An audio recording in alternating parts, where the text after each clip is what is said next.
গঙ্গা নামছে, তীব্র, অপ্রতিরোধ্য, এমনভাবে নামছে যেন পৃথিবী টিকবে না। কি করা যাবে?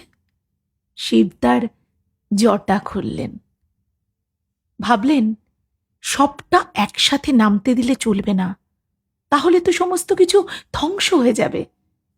তাই তিনি জটায় গঙ্গাকে ধারণ করলেন, তারপর আস্তে আস্তে ছাড়লেন। জীবনে কখনো কখনো সব একসাথে আসে, অনেক দায়িত্ব, কাজ, মানুষ, অনুভূতি। আমরা ভেঙে পড়ি, কারণ আমরা সবটা একসাথে বুঝতে চেষ্টা করি বা করার চেষ্টা করি। সব সামলাতে হলে একসাথে সব কিছু গ্রহণ করলে চলবে না।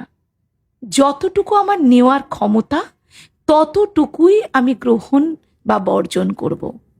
তাহলেই তো মন, মেজাজ সব একেবারে ফুরফুরে থাকবে।